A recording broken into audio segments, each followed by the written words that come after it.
Protección Civil.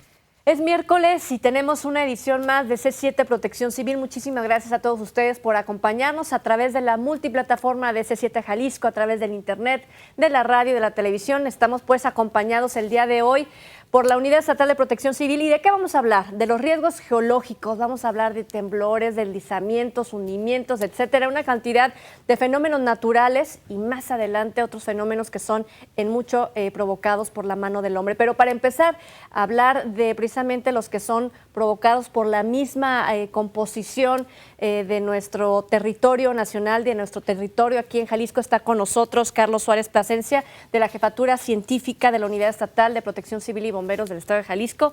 ¿Cómo está?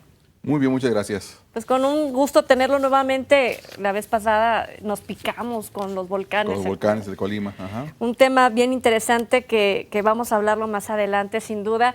Pero si a la gente le decimos riesgos geológicos, ¿de qué estamos hablando?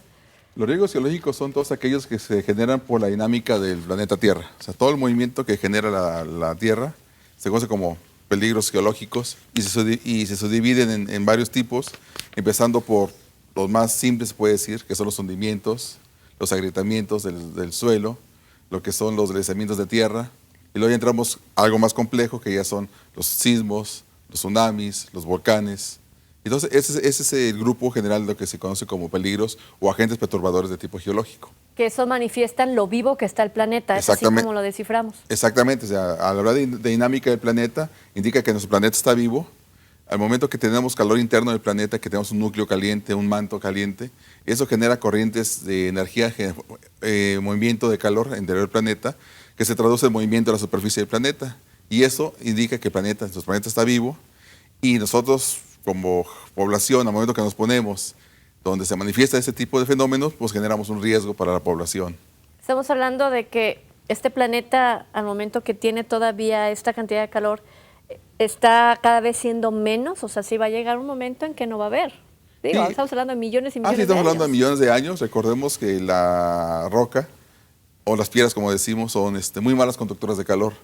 Entonces, el interior del planeta está cubierto por un sello de roca que hace que ese calor se mantenga dentro del interior del planeta. Ese calor primitivo que se originó hace 4.500 millones de años cuando se formó la Tierra, aún se mantiene.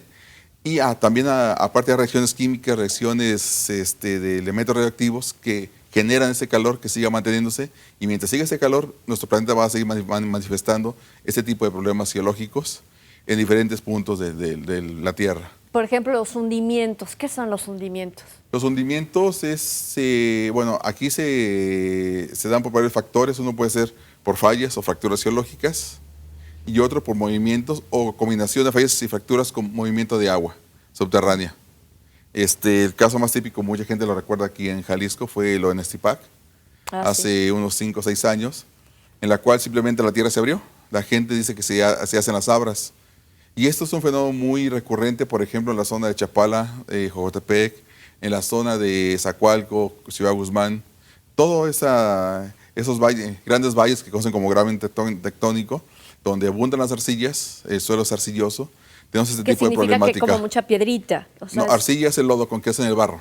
Okay. El barro, ese barro negro, ese suelo es muy inestable. ¿Qué significa esto? Que cuando está húmedo se infla, cuando se seca se contrae. Y ese movimiento hace que todo lo que pongas encima, toda la construcción, cualquier obra civil, si en el suelo no se trata, va a sufrir agrietamientos. O también puede haber otro tipo de suelos, por ejemplo, aquí el suelo de Guadalajara, la zona metropolitana de Guadalajara, que es JAL, que bueno, es científicamente se conoce como pómez, piedra pómez. Es un material muy deleznable, que con poquita agua se va y genera huecos. Entonces, en la zona metropolitana de Guadalajara, las fugas de drenaje, las fugas de agua potable, el que entre mucha agua al subsuelo, hace que se vayan haciendo esos huecos. Y con el tiempo simplemente pasa un camión pesado y se hace el hoyo y aparece ese agrietamiento. Sí, que hemos visto camiones de gas, de basura, de carga urbanos pesada, que se hunden. Entonces, es un problema muy, pues se puede decir, entre comillas, muy común en el estado de Jalisco. Tenemos ese problema de grietas que muchas veces afectan, cuando se presentan en zonas urbanas, pues generan daños a las viviendas, a las edificaciones e infraestructura. Puedo hablar caso de La Barca, Ciudad Guzmán, Jocotepec, aquí la propia zona urbana de Guadalajara, Gómez Farías. etcétera. Hay muchos municipios que son afectados por este tipo de problemática. Pero si nos vamos, por ejemplo, a las zonas rurales, ¿ahí ya no es tanto ese problema? Es igual, solamente que ya se manifiesta en zonas agrícolas, zonas ganaderas. Simplemente el año pasado, en la zona de Gómez Farías, Ciudad Guzmán, apareció una abra de más de 3 kilómetros de largo, pero afectó zonas agrícolas y zonas ganaderas. Y afectó solamente una o dos casas afectó nada más. Entonces, pero ahí no se conoce mucho porque pues una sola casa no hay problema. La ayuda llega rápido, se puede ayudar a esas personas. Cosa contraria en Ciudad Guzmán. Exactamente, en Ciudad Guzmán, que afectó 1.5 kilómetros de la traza urbana de Guzmán, en la cual afectó algo así como 30, 40 viviendas, y que muchas de ellas aún están deshabitadas y ya no van a poder habitarse porque están dentro de la falla geológica que se abrió. Y cuando hablamos precisamente de las laderas, por ejemplo, ya que estábamos hablando de otros espacios que no es la zona metropolitana de Guadalajara, o ciudades más pequeñas o poblados más pequeños donde están asentados a veces en faldas de cerros, ahí que ese es otro problema geológico y muy importante también porque se conoce como deslizamientos de tierra, que un deslizamiento de tierra puede ser un flujo de lodo, un flujo de detritos, caída de rocas, un flujo masivo de material, y todo se asocia a laderas de muy alta pendiente. Estamos hablando de laderas de más de 30 grados de inclinación, y de esas en Jalisco hay muchas. Simplemente volvamos a Ciudad Guzmán, está sentado sobre la montaña oriente, en la falda de la montaña oriente, Jojotepec, Chapala, toda la cuenca de Chapala, todos esos poblados que están en la ribera de Chapala están pegados a una zona de alta montaña, de una montaña con muy alta pendiente. Y ahí recurrentemente se presenta este tipo de situaciones, que en época de lluvias se presentan grandes flujos o avenidas de lodo y rocas que afectan las partes urbanas. Hablamos de la zona de Ciudad Guzmán, de Puerto Vallarta, en Mismaloya, el sector sur de Puerto Vallarta, donde ahí no hay deslizamiento, hay caída de grandes bloques de granito. Grandes bloques que miden 4 o 5 metros cúbicos de material caen desde las laderas altas y han aplastado casas. Sí. Afortunadamente no ha habido ninguna desgracia que comentar, pero existe esa problemática, y el problema ahí es que asentamos viviendas o las viviendas se van metiendo a la montaña y la van haciendo inestables. Yo les comentaba alguna vez en Puerto Vallarta de que la gente que se acerca a vivir en la montaña generalmente es gente de escasos recursos, la cual no accede al combustible de gas, por ejemplo, que es muy caro el gas. Entonces, ¿cómo calientan su comida? De leña. Entonces van a la montaña, quitan la leña, y eso va haciendo que la ladera se vaya siendo inestable, y con el tiempo... La raíz forma esos brazos que sostienen. Exactamente. La... Entonces la quitas, y con el paso de los años simplemente se cae y afecta las que están en las partes bajas. Qué importante es ir conociendo, porque ahorita que nos está descifrando cada uno de estos factores, nos damos cuenta que sí tenemos el conocimiento pero sobre estas fallas o estos riesgos geológicos, pero sin embargo cuando Protección Civil sale a la calle y le pregunta a la ciudadanía, a todos los ciudadanos, ¿qué son los riesgos geológicos? Resulta que no saben, como que las palabras combinadas ya no cuadraron, ¿no? Vamos a ver precisamente qué fue lo que les dijeron en el siguiente sondeo.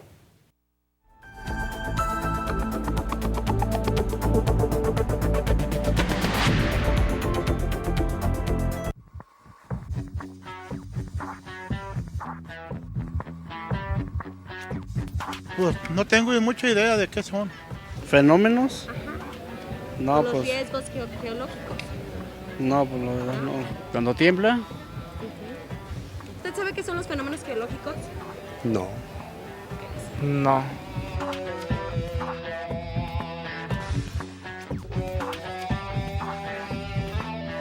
Pues pedir auxilio o refugiarse en un lado seguro, ¿no? En la área que estemos de riesgo,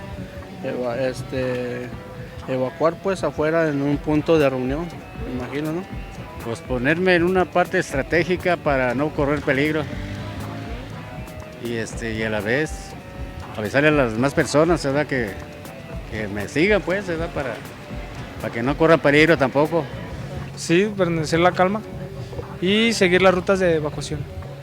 Sí, ¿no? Correr cuando estás en una zona, ¿no? Una zona donde está fuera de riesgo. Es tiempo de hacer una breve pausa, y cuando regresemos vamos a hablar de otros riesgos como los sismos, los tsunamis y también nuestro volcán que tenemos aquí muy cerquita. La pausa y regresamos.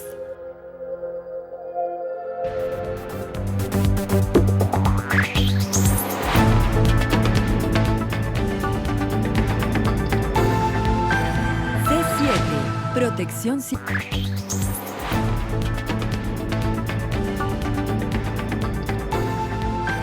C7, Protección Civil. Bueno, y seguimos con el geógrafo Carlos Suárez platicando de que lo que sí identificamos perfectamente y que a lo mejor el término científico como riesgos geológicos, pues a lo mejor nos queda grande el saco y decimos qué es eso, pero cuando hablamos de tsunamis, de temblores, de riesgos volcánicos, pues ahí sí, digo, todo el mundo sabe perfectamente de qué estamos hablando. Uno de estos riesgos son los sismos, al momento de que vemos cómo se mueve la Tierra tanto. ¿Qué niveles de sismos? ¿Cómo tenemos que prevenirnos? ¿Jalisco es un lugar altamente sísmico? Sí, el estado de Jalisco es de los estados más sísmicos del país, del continente y del mundo. Sí, porque aquí interaccionan dos placas tectónicas importantes, que es una la placa americana, que es la que vivimos nosotros, estamos ahorita en este momento, y en ella colisiona una placa oceánica que se llama placa de Rivera, que cubre el estado de Nayarit, el estado de Jalisco y el estado de Colima. Es una placa pequeña, pero es la que ha generado los temblores más intensos del país en los últimos 200, 300 años. Como ejemplo tenemos el de 1875, el de 1932, que es el más reciente, el del 2003, el de 7.6, el de 1932 fue de 8.2 y 8 en el transcurso de 15 días. Entonces, esos sismos nos dicen que Jalisco está afectado por grandes sismos, por interacción de la placa oceánica con la placa americana, y también tenemos sismos de origen continental, o sea, fallas geológicas que están en el continente. Por ejemplo, el de 1875, que generó un terremoto aquí en San Cristóbal de la Barranca. Y ese fue el que causó la destrucción de una parte de la catedral, la última destrucción de la catedral. Esas torres que vemos ahorita bonitas de cucurucho, se crearon a partir de esa fecha. Antes eran torres normales, como cualquier templo. Y a partir de ahí se decidió poner, la iglesia decidió construir esas torres para que ya no fueran sujetas a derrumbarse por un sismo. Y han aguantado varios temblores posteriores. Entonces, ese peligro sísmico hace que el Estado tenga diferentes regiones sismogenéticas, decimos nosotros. Puerto Vallarta es una, Autlán es otra, Zona Metropolitana es otra, Meca es otra, y cada una se comporta de diferente manera. Por eso es importante que cuando la gente construya sus edificaciones, adopte códigos de construcción antisísmicos. ¿Qué es eso? Que una construcción antisísmica va a tratar de sostenerse en pie en caso de un sismo muy intenso. ¿Qué es eso? Que le permita salir a la gente, a salir totalmente, y la estructura se mantenga en pie, aunque esté quebrada por dentro, pero se mantenga en pie. Y eso es muy importante, que la gente a veces, por ahorrarse unos pesos, construye o omite, no es una construcción adecuada, no mete los materiales adecuados, no mete las vigas adecuadas, u otra cosa que pone las vigas simplemente una encima de otra sin soldarlas. Le ponen un alambre antisísmico, decimos en broma, alambre antisísmico para sostenerla, pero cuando viene el sismo se mueve y simplemente se zafa y se cae. Recordemos que la gente no se daña por el sismo, se daña por el ladrillo que le cae encima o la viga que le cae encima. Entonces, mientras nuestra vivienda, nuestra edificación sea lo más segura posible, pues estamos salvaguardando la vida de las personas que están dentro de ella. Y no olvidar que Jalisco es un estado sísmico, que no tiembla a diario, pero cuando tiembla existe gran posibilidad de que se causen grandes daños, y ya han pasado más de 70 años del último sismo. Y el periodo de recurrencia de un sismo fuerte, gran magnitud. De gran magnitud, el periodo de recurrencia son de 70, 80 años más o menos. Estamos en ese limbo ahorita, que puede ocurrir un sismo en cualquier momento. No estoy alarmando a la gente. Entonces, sí, pero qué susto se saca uno, es de 3, de 5 y ya, ¿no? El pánico entra. Y sobre todo, cuando hablamos también de estos temblores, de estos movimientos, y que sucede mucho, pues, y que afecta mucho la parte de la costa, ¿nosotros en Jalisco tenemos riesgo a tsunami? Sí, esos sismos, cuando se generan en el océano, pueden generar tsunamis. ¿Qué es esto? Que cuando el sismo ocurre en el piso oceánico, un sismo se genera por el rompimiento de la corteza terrestre. ¿Qué es eso? Que la corteza simplemente se rompe y da un brinco. Se sube una parte o se baja una parte. Sube o baja. Es un efecto pistón, le llamamos nosotros. Entonces, ese efecto pistón, ¿qué es lo que hace?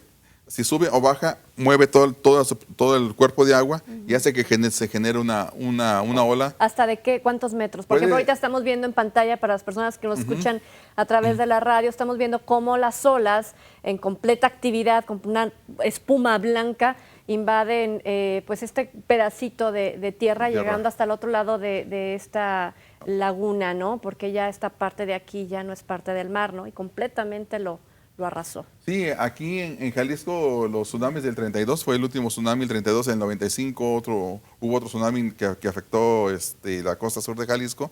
Fueron olas que no rebasaron los 4 metros de altura. Creo que ese tsunami es de Japón, fue el de Japón. Ok. Entonces, Ese es en Japón. en Japón ahí sí fueron olas gigantescas que alcanzaron 20 metros de altura, esas olas. Entonces fue muy devastador para la zona. Aquí en Jalisco, el último tsunami fuerte fue el del 32, en junio del 32, pero en ese tiempo la costa de Jalisco no estaba habitada, estaba sola, entonces casi no hubo afectaciones. Pero en ese momento, si llegase a ocurrir un tsunami similar al 32, pues sí tenemos mucha población en la costa que puede ser afectada. Entonces, en este caso, Protección Civil del Estado de Jalisco ha colocado una serie de alarmas sónicas en la costa para poder avisar a la población en caso de que venga un tsunami y ese se pueda resguardar, subirse a las partes más altas. Aquí es muy importante que la gente que está en las costas, cuando vea que el mar se va, hay que retirarse ellos e irse hacia la parte más alta. Es visible. Es visible. Sí, el mar se va. Cuando viene un tsunami, el mar se retira y mucha gente, por curiosidad de ver qué pasa qué encuentra, se va a la zona peligrosa del mar y tiene que hacer lo contrario, es retirarse, irse hacia la parte arriba, subirse a una altura de 20 metros sobre el nivel del mar por lo menos para poder salvaguardar su vida. Y si no lo hicimos, ¿qué es lo que nos pudiera salvar? Es muy difícil. Sí. Es muy difícil. La fuerza del agua es muy inmensa. Es un bloque de agua que se está moviendo. Entonces, subirse a edificios, subirse a algo resistente, tratar de salvaguardarse. Que no te tope el agua, porque aparte el agua, hay que recordar, viene arrastrando todo lo que se encuentra a su paso, barcos, carros, etcétera, Rocas del mar, rocas, ajá. árboles. Todo lo que se encuentra. Y luego viene el regreso del agua otra vez hacia el mar, que es otro. Ok. Una es la entrada y la otra la salida otra vez del agua. ¿Qué tanto puede haber en la réplica de temblores, de movimientos de placas, etcétera, este vaivén del agua? ¿Qué tanto riesgo hay después de que se presenta ahí un tsunami, la primera presencia, pues, de que pudiera haber alteraciones posteriores? Generalmente, históricamente se ha revisado que la segunda ola es la que genera el problema. La primera ola es como el aviso y la segunda es la que viene con toda la fuerza y luego vienen atrás 3, 4, 5 horas detrás todavía. Entonces es un fenómeno que no dura unos minutos, sino que puede durar horas. Estar entrando y entrando agua y saliendo agua. Entonces eso es lo que genera la gran devastación y lo hemos visto estos últimos años en Sumatra y en Japón, cómo devastó, cómo murió mucha gente a causa de este tipo de problema geológico. Haciendo una comparación, ¿qué destruye más, el agua o un temblor? Creo que los dos porque se combinan.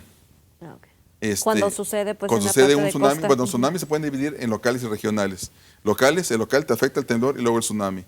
Cuando es un tsunami regional puede venir de Japón, puede venir de Chile, puede venir de Alaska. Entonces ahí sí llega la ola y ese se puede prevenir porque dura horas en llegar. Entonces hay alertas que da el Centro de Tsunamis Mundial, que está en Hawái, y él da alertas hacia las zonas costeras que van a ser afectadas. Entonces se puede retirar la gente con tiempo. Pero el problema es cuando son sismos locales que genera viene el temblor y luego viene el tsunami detrás del temblor. Entonces es muy devastador ese tipo de problema y por eso es muy importante que la gente de la costa esté siempre alerta cuando hay un temblor a las alertas. ¿Por qué vemos ahorita imágenes donde, pues sí, estaban ahí apostados en la playa? Vemos una persona que es completamente, pues, arrastrada. Sí, ese fue el de Sumatra. Fue la primera experiencia que se tuvo este siglo de un tsunami y que fue muy importante. Y podemos ver cómo se está luchando contra el agua del mar esa persona. Dios.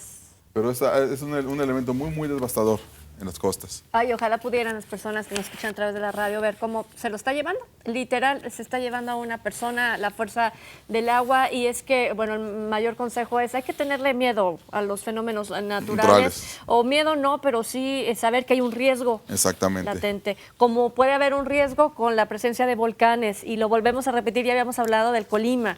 Pero no está de más sumarlo a estos riesgos geológicos. Sí, muy importante los volcanes y sobre todo los volcanes aquí en México, que generalmente son volcanes de tipo explosivo.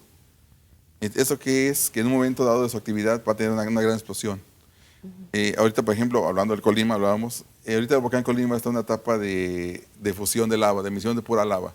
Es un volcán, un fenómeno natural bonito, si tomamos fotografías se ve rojo, pero no representa ningún peligro en ese momento porque no es explosivo, es efusivo.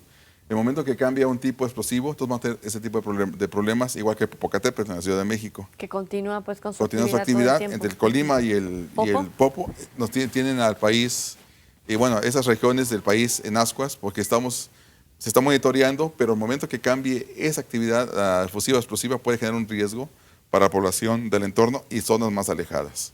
Al momento de que se llegara a presentar alguna explosión en el Colima, puede ser una explosión muy simple donde solamente haya poca emanación de masa volcánica y rompa el domo. Sí, el problema de una explosión es que ese domo que obtura el cráter se pulveriza por la gran energía acumulada y eso genera los llamados flujos piroclásticos. Esos flujos piroclásticos pueden alcanzar distancias que van 30, 40, 50 kilómetros de distancia, si existen las condiciones de energía que lo generen, y eso es lo que va a causar daños a la población. Y a nivel mundial es lo que ha causado mayor cantidad de muertes.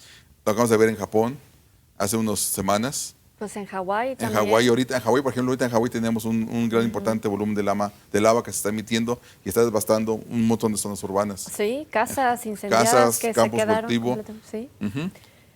Aquí el asunto es, ¿este volcán puede explotar de forma muy tranquila, muy suave, ver solamente una fumarola, un poquito de lava en el contorno y se acabó? ¿O pudiera llegar a un evento explosivo tipo 1913, que fue un BEI 5. Acuérdense que el BEI es como la escala de Richter. De Richter va de 0 a 10 y el volcán va de 0 a 8.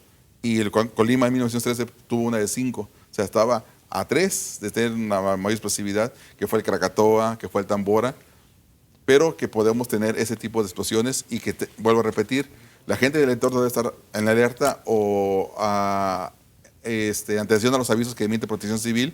Para el momento que llegue, que se avise que hay un problema, pueda salir tranquilamente de la zona y no tener ningún tipo de riesgo para ellos. Y por supuesto nosotros los seguimos invitando a que todos los miércoles en punto de las 9 de la mañana escuche a los especialistas, a los conocedores del tema en C7 Protección Civil, porque es esto, la protección de cada uno de los habitantes de nuestro estado. Pues muchísimas gracias, Carlos Suárez, por acompañarnos nuevamente esta mañana y platicarnos de esos temas que sin duda son interesantes. No, gracias a ustedes por invitarnos, aquí estamos. Y cuando regresemos vamos a platicar, pero sobre riesgos, otros riesgos, estos de tipo químico. 3030-5307, el teléfono que ponemos a su disposición y volvemos de la pausa.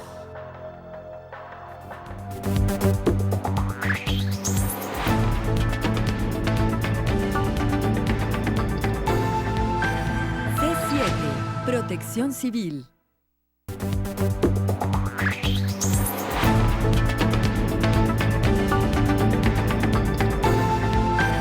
C7, Protección Civil. Antes de comenzar con el tema de riesgos químicos, ¿qué le parece si conocemos un poquito más sobre nuestro Atlas de Riesgo en Jalisco?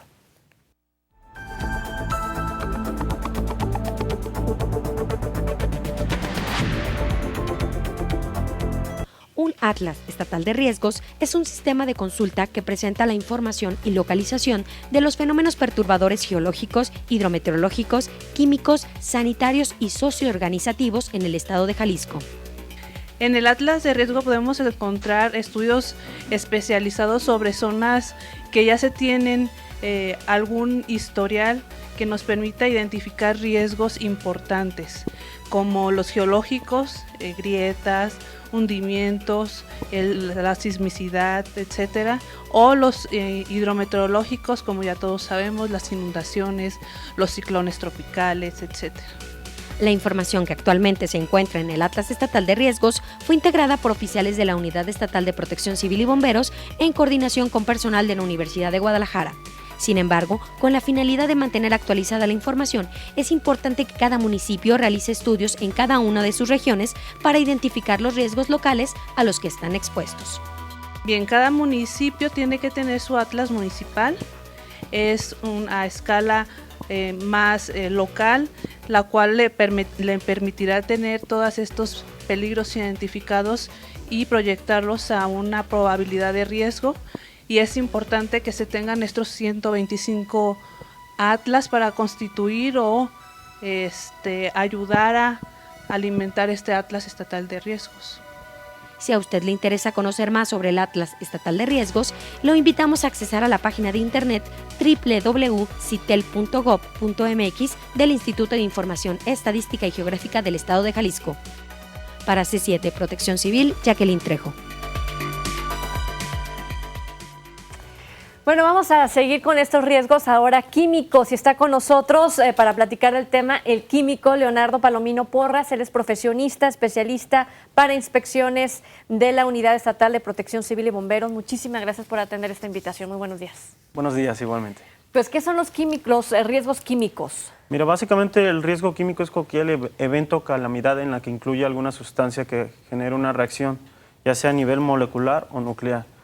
Estos incluyen fenómenos destructivos como pueden ser explosiones, fugas tóxicas, radiaciones, incendios en cualquier tipo. Cuando estamos hablando, por ejemplo, de químicos, yo me pongo a pensar en esas sustancias que utilizamos en la industria, ¿no?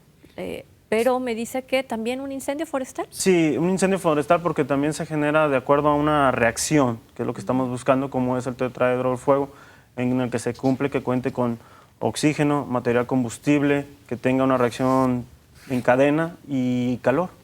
Entonces eso también es contado como un fenómeno de riesgo químico. Aquí en Jalisco, ¿cuáles son los incendios que más se presentan? ¿De qué tipo, con qué tipo de producto? Básicamente lo que estamos viendo es, sobre todo debido al cuerpo de la primavera, tenemos incendios forestales en la época de estiaje, que es donde nuestros compañeros de operativo tratan de controlar haciendo maniobras preventivas como las guardarrayas, hacer quemas controladas, y que no se pasen a las zonas urbanas. También tenemos en el aspecto industrial, básicamente los incendios que se manejan son derivados de instalaciones eléctricas deficientes, algunas sobrecargas, empalmes y ese tipo de cuestiones. Propiamente de químicos no se tiene tanto. Hablando de nuestra zona boscosa, ¿de qué fecha empieza para Protección Civil todo el programa de prevención en temporada de estiaje? Sí, más o menos estábamos hablando de lo que es un poco antes de la primavera, que sería en marzo, y está en donde arrancan las lluvias, que es aproximadamente en julio, donde ya tenemos la época fuerte de lluvias y ya tomamos parte para atender otros servicios, como son las inundaciones. Es muy importante conocer el químico o lo que se está quemando en ese momento. Aquí en la zona metropolitana de Guadalajara, yo recuerdo mucho empresas que se dedican a producir plásticos, por ejemplo, ¿no? Material plástico. Eso tenemos un montón de eventos al año. Sí, son importantes, pero si bien es cierto que el plástico en algunos elementos no genera los vapores tóxicos que podrían generar otros sistemas, como por ejemplo el ácido clorhídrico, algunos ácidos, entre otros. Más bien esas cuestiones, como le decía, del plástico son derivados de las instalaciones eléctricas y que no se cuenta con las suficientes medidas de seguridad. Es decir, a lo mejor no tuvieron un extintor que pudo haber mitigado el conato del fuego en lugar, y ya al haber ese descontrol se procede a un incendio, que es ya cuando entran los equipos de emergencia. ¿Cuáles son las características de los incendios que ustedes los hace determinar de qué forma apagarlos? Básicamente, cuando se involucran sustancias químicas, nosotros manejamos lo que es la hoja de seguridad y en ella ya vienen las recomendaciones acerca de si el fuego se puede tratar ya sea con agua, si ocupa algunos agentes secos, como sería el polvo químico seco, o si ocupa algún asfixiante de lo que diríamos del oxígeno, como es colocar gas inerte, que en este caso el CO2, como es el extintor que tenemos aquí. Por ejemplo, nosotros en un vehículo, lo apropiado cuando tenemos instalación eléctrica, etcétera, o por ejemplo en una casa, lo apropiado es el contenido que tenemos en este extintor. De acuerdo al tipo de fuego que usted tenga, porque si bien es cierto que en un automóvil tenemos circuitos eléctricos y también tenemos la gasolina, lo más probable es de que usted para los circuitos eléctricos pueda utilizar uno de CO2. Sin embargo, el que le ven de equipamiento me parece que es de polvo químico seco, que también puede actuar para pequeñas zonas. Y ese también podría actuar como una parte para evitar la evaporación de la gasolina. Entonces también podría resolverle la situación que tuviera de emergencia. ¿Cuándo se utilizan las mangueras con agua? Las mangueras se utilizan siempre y cuando sea un combustible de tipo A, que es un fuego en el que generalmente son combustibles sólidos que generan ceniza. Estamos hablando de cartón, del plástico que usted menciona, sobre todo de reciclaje. Estamos hablando de papel, bodegas de alimentos, ese tipo de situaciones. Ahora, cuando ya tenemos, por ejemplo, el incendio y vemos la cantidad de, la dimensión, por ejemplo, vemos el mercado Corona a principios de este año 2014, ¿cuál es el protocolo a seguir? ¿Cuántos elementos, cuántas pipas? ¿Quién determina? Todo empieza del aviso y de la solicitud de apoyo hacia la unidad estatal.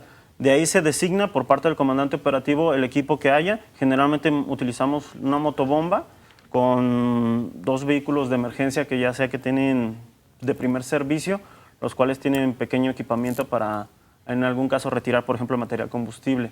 ¿Qué se hace en ese tipo de incendios grandes? Básicamente hay 2 cuestiones. Una, cuando el incendio se puede controlar o limitar, que es referente a aventar agua, hacer un control de que no se extienda a otras partes, o en su defecto, dejar que en algún momento, de ser posible, si ya no hay otra salida, que se nos acabe el recurso, que no haya llegado suficiente personal, que a lo mejor haya riesgos propios del inmueble que no conocíamos, como probablemente hubiera cilindros de gas LP, ya sea estacionarios o portátiles de 30 kilos. Hasta la misma infraestructura del edificio. Sí, empieza a ceder por la cantidad de la carga de fuego que se encuentra en el inmueble. Y cuando ya hay ese riesgo, ya a lo mejor se puede decir es dejar que el fuego se controle y se consuma. Que haga su trabajo. Sí. Que haga lo que tiene que hacer. Sí, porque a veces no es ni costeable por todo el agua que invertimos. No sabemos si el fuego pueda quedar vivo, es decir, que nosotros ya habíamos apagado, pero abajo no sabemos si dentro de las cenizas pueda revivirse, avivarse.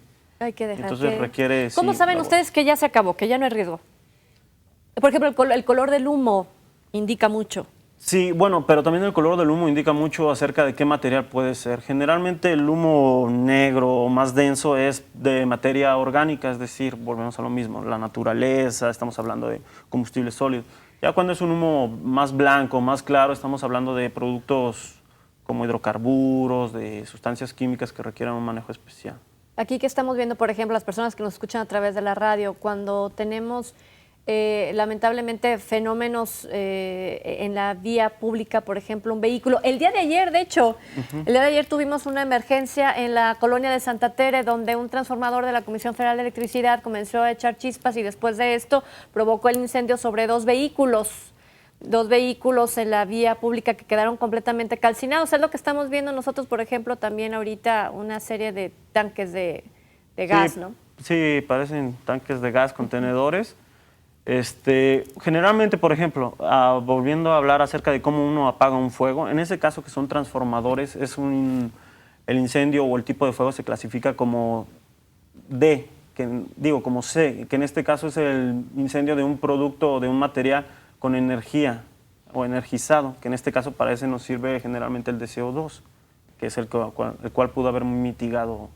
Pero sin embargo, cuando el fuego se va al automóvil, sí, ya se mezcla otro elemento y eso hace más difícil combatir el fuego, porque si usted le echa agua, probablemente a lo mejor quede energizado el fuego, que es lo que le denominamos. El día de ayer utilizaron agua para el transformador.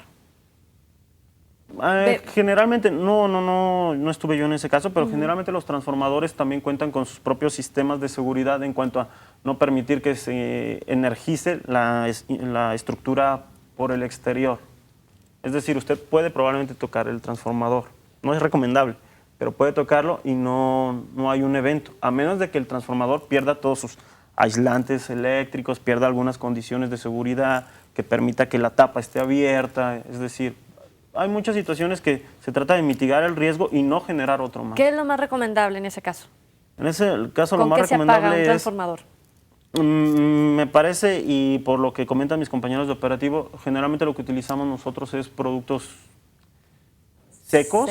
Y estamos hablando de dióxido de carbono. Así es. Pues es tiempo de hacer una breve pausa. No se vaya porque vamos a hablar de otros riesgos también como el manejo del gas LP. Vemos en nuestra zona metropolitana de Guadalajara desgraciadamente incendios en casa, habitación que han cobrado la vida sobre todo de pequeñitos que los dejan algunos padres de familia solitos y eso, manejar una fuga de gas LP pues sin duda representa un gran riesgo. 3030-5307, el teléfono que ponemos a su disposición y ya volvemos.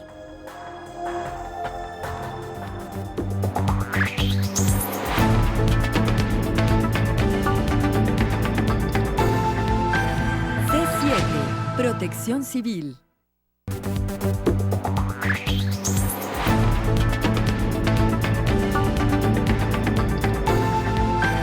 C7, Protección Civil. Antes de continuar con el tema, ¿qué le parece si vemos lo más importante, lo que ha sucedido en materia de protección civil?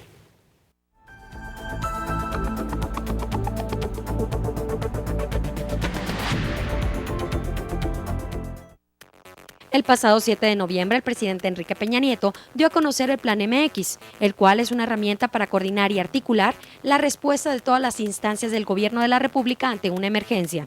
En el marco de la entrega del Premio Nacional de Protección Civil 2014, realizado en el Patio de Honor de Palacio Nacional, el presidente de la República aseguró que en el Plan MX están alineados el Plan de N3 de la Secretaría de la Defensa Nacional, el Plan Marina y el Plan de Apoyo a la Población de la Policía Federal, así como los planes de respuestas de dependencias y entidades de la administración pública como Petróleos Mexicanos, la Comisión Federal de Electricidad y la Comisión Nacional del Agua. Subrayó que el objetivo de este plan es reducir los tiempos de respuesta en atención de emergencias, evitar la duplicidad de esfuerzos y poder concentrar la atención del gobierno con mayor precisión en las situaciones y lugares que más lo requieran. El pasado sábado 15 de noviembre concluyeron los trabajos del curso de rescate vertical impartido a 22 oficiales operativos de las diferentes bases regionales de la unidad estatal. Durante esta capacitación, los participantes obtuvieron conocimientos en temas como ascenso y descenso, utilización del tripié de rescate, seguridad en altura, entre otros. El ejercicio final se realizó en el Puente Nuevo, ubicado en el kilómetro 111 de la autopista Guadalajara-Colima, donde los nuevos rescatistas pusieron en práctica todo lo aprendido. Con gran éxito, el personal operativo y administrativo de la Unidad Estatal de Protección Civil y Bomberos participó en el desfile deportivo, cívico y militar conmemorativo al 104 aniversario de la Revolución Mexicana, encabezado por el gobernador del estado, maestro Jorge Aristóteles Sandoval Díaz. En esta ocasión, la unidad estatal participó con un grupo de 100 oficiales en 5 escenarios que incluyeron un contingente de adelitas y revolucionarios, donde nuestros compañeros rindieron un homenaje a quienes lucharon durante la revolución. El siguiente contingente lo integraron 30 alumnos del Centro Universitario de Mezquitic, quienes dieron muestra de sus conocimientos en primeros auxilios, capacitación que les otorgó el personal de esta dependencia. La capacitación del personal es constante, es por ello que los siguientes contingentes lo integraron especialistas en rescate vehicular y rescate vertical. Para finalizar la participación de Protección Civil y Bomberos Jalisco, se presentó un contingente integrado por miembros de la Brigada Juvenil, el cual fue conformado por jóvenes comprometidos con la protección civil. Para C7 Protección Civil, Jacqueline Trejo. Bueno, ¿gas LP o gas natural? Es lo que estoy preguntando. Nosotros en casa pues tenemos el gas LP y muchas veces por las condiciones químicas pues, se puede pensar que alguno es más seguro que otro. ¿Cuál es su opinión?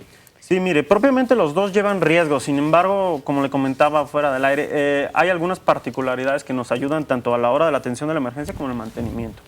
Nosotros recomendamos, en el caso de estancias infantiles y algunas instalaciones industriales, que se tengan contenedores o tanques específicos para gas LP porque se tiene un mayor control referente a las normas, como por ejemplo de la Secretaría de Energía, que es la 04 de 2004 para división gas, en donde hablan de qué, pues de un vencimiento del tanque que puede expirar a los 10 años, que a los 10 años se le puede hacer una prueba de espesores ultrasonido para darle 5 años de vida y ya a los 20 se vaya a disposición, cambiar las válvulas cada 5 años, manejar el contenido, que al contrario del cilindro, que básicamente es colocarle una protección anticorrosiva, que es pintarlo, vemos que hay deficiencias en cuanto a ese servicio por parte de las gasolineras. Igual, en las particularidades de las fugas, se podría decir que el gas LP es más pesado y se queda en el piso, pero más fácil de detectar en una etapa previa. Es decir, con el odorizante que se le agrega, uno puede saber desde, con la cultura de autoprotección, que ahí se encuentra una fuga y más o menos ubicarla. Sin embargo, en el gas natural, que no tiene un odorizante tan fino o tan selecto, sí es muy difícil ver la etapa preventiva y en este caso atender la fuga antes de que tengamos un evento mayor. En la NOM, en el gas natural, ¿no se le exige ponerle una...? Es que son dos procesos distintos de producción, para la redundancia, y generalmente son condiciones distintas. El gas LP está para manejarse en exteriores, se podría decir, y el otro con condiciones o instalaciones subterráneas, que es donde se hace el aprovechamiento. Este año en Las Águilas tuvimos una fuga de gas natural. ¿El riesgo persiste todo el tiempo en nuestra ciudad? Mire, lo que persiste siempre es el peligro, es la condición de que pueda suceder o de que la condición de que exista algo que dañe, ya sea el patrimonio, a la ciudadanía, la salud, el medio ambiente. El riesgo ya es una condición distinta que incluye una probabilidad así como una severidad. Es decir, usted si tiene un material, un producto peligroso, un material tipificado como peligroso y lo tiene con un dique de contención, hablando de un líquido, en un tanque con sus condiciones adecuadas, ahí tiene usted un peligro.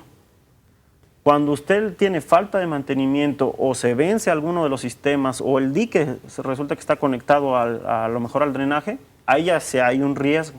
Un riesgo ya sea entrando como un riesgo químico o sucediendo un riesgo ecológico en el caso de que se vaya un manto freático, la gasolina y ese tipo de situaciones. Ahorita que está hablando de líquidos químicos como la gasolina, etcétera, las amas de casa en muchas ocasiones hacemos, y yo ya lo dejé de hacer de verdad, estas bombas. Ponemos cloro, podemos multiusos, varios productos, etcétera, etcétera, etcétera, ¿no? Es sosa cáustica, lo que queramos ponerle con tal de ver rechinando de limpio nuestra casa. Y libre de gérmenes. Exactamente, cero, nada de gérmenes. Sí, eso no se recomienda porque recordemos que todas las sustancias químicas, de acuerdo a su estequiometría o a su relación de cantidades, pueden reaccionar. ¿Qué es lo que tenemos? Generalmente ahí hay un desprendimiento de vapores o una acumulación de vapores, que lo único que necesita esa mezcla enriquecida sería un poco de chispa, que en este caso la podría, si usted comenta que es en el baño, por ejemplo, podría ocasionarla el foco, que al final de cuentas el foco no está lo suficientemente hermético para que no generara esa condición. Entonces sí, lo más recomendable es utilizar los productos como los mismos productos lo mencionan. Hay que ver la etiqueta. Es decir, lo que viene en la etiqueta. Nunca dicen mezcla aquí con... Échele ganas, sino que cada quien debe tener su parte del juego. ¿Cómo puedo yo apagar o controlar un incendio provocado por gas LP o gas natural? Bueno, básicamente... Bueno, yo no, los especialistas. Si usted lo detecta, lo más probable es que si fuera en la cocina, por ejemplo, lo que sí se trata es de que antes de que sea un incendio, si usted detecta la fuga, cerrar los suministros. Hay que tener en cuenta que a lo mejor tenemos una válvula de cierre rápido. Generalmente ahorita estamos con una cultura de autoprotección que ya varias casas tienen eso instalado. Cerrar el tanque, por ejemplo, antes de que se prenda. Si usted detecta una fuga, pues obviamente no prender. De lo que yo quería comentarles de la cultura de autoprotección a la hora del abastecimiento. Generalmente antes las casas se hacían sin un diseño y entonces nos quedaba el tanque ya sea próximo al boiler o próximo a la estufa. Pero si nosotros cuando nos van a abastecer apagamos el boiler, no estamos haciendo el alimento, lo más probable es que a la hora de la desconexión de la manguera, pues nomás el viento haga su labor y no va a pasar nada. Sí, en el desacople, que es generalmente donde sucede el evento, cuando están las condiciones bien. ¿Qué se puede hacer? Si usted tiene una fuga en un pequeño contenedor, hay que tratar de cerrar, acercarse por el lado en contrario del viento, o también, si ve que hay una pequeña fisura, por ejemplo, en los cilindros, lo más importante de eso es de que si se nos va a fugar, que sea el gas y no el líquido, porque el líquido tiene una conversión mayor a gas una vez que sale del cilindro, por la presurización. Entonces, ¿qué podemos hacer? Simplemente, si ya es un pequeño agujero, a lo mejor mojar un trapo y que con la misma temperatura se quede ahí como un tipo de taponamiento. Entonces, de todos modos, lo recomendable es que lo atienda una persona con... Definitivo. Sí, si ustedes no tienen la capacitación y para qué arriesgarse, pues hay personal que les puede brindar asistencia. Y cuando estamos hablando, ahorita, no sé si ustedes se fijan, pero esta venta a granel de productos químicos de limpieza del hogar, entre otras cosas, está como que... pues más en el mercado de los tapatíos. ¿Es un riesgo andar cargando en el auto una cubeta de X limpiador? Bueno, cuando usted dice una cubeta, sí, porque se desprenden los vapores que probablemente ese agente pueda hacer flamables. Más bien, si usted tiene un contenedor y lo tiene en base a la norma 018, que es básicamente un contenedor apropiado, que es un bidón con las características adecuadas, porque si usted tiene, no sé, un ácido, lo más probable es que haga corrosivo y se genere ahí el derrame mismo. O si usted misma tiene pinol y todo ese tipo de cosas previamente identificados y con una tapa hermética, probablemente sea un riesgo mínimo. Oye, y cuando hay fugas de cualquier nivel y que va todo al drenaje, todo, llega el agua y limpias y todo se va para el drenaje, ¿hay un riesgo? ¿Estamos contribuyendo al riesgo? Bueno, básicamente ahí debemos de hacer las mismas condiciones de particularidad. Cuando usted lo hace probablemente en su casa, que envíe muchos productos al drenaje, pues no hay una cantidad significativa. En cambio, si es un proceso industrial, ahí ya se tienen condiciones. De todos modos, nuestros compañeros del CIAP, así como el compañero operativo encargados de atender la emergencia, controlan cualquiera de estos eventos ya haciendo sus propios protocolos. ¿Qué quiere decir eso? Ya sea si son combustibles, lo que se trata es de recuperarlo, ya sea mediante felpa o material oleofílico, que pueda recuperar, que pueda agarrar esa sustancia, o en su defecto, aventamos lo que nosotros conocemos como simple green o espumante. ¿Para qué? Para que haga una capa a nivel molecular y no desprendan los vapores. Oye, no me quiero ir sin antes tocar el tema de las fugas por robo de combustible. Jalisco es uno de los estados número 1 en robo de combustible. Sí, bueno, hay que hacer mención de que el combustible o ese tipo de instalaciones están resguardadas por lo que sería Pemex. Entonces, más bien, nosotros controlamos, ahora sí, cuando se sale el evento de sus capacidades, y básicamente es atender lo que serían las fugas. En Tala hubo una evacuación. Sí, claro.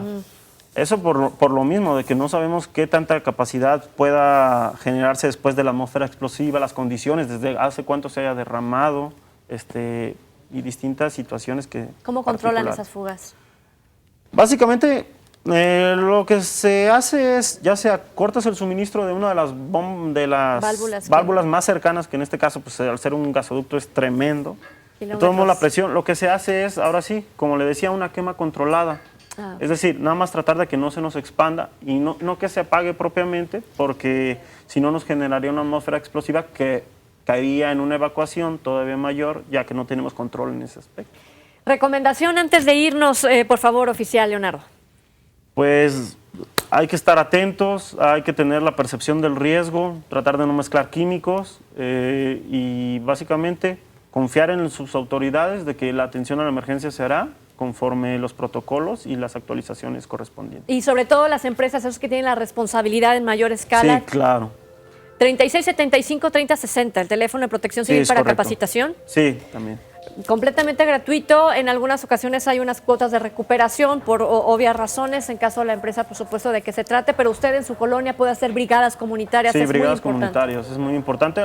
Ahorita tenemos una cantidad abismal ya de personas capacitadas con el fin de que Protección Civil seamos todos. Así es, Protección Civil somos todos. Muchísimas gracias, Leonardo Palomino Porras, por estar con nosotros esta mañana. Gracias, igualmente a usted. Es tiempo de irnos a Elementos. Paloma Cumplido se queda con usted. Yo lo espero en punto de las 13:30 horas en Noticias al Momento. Gracias.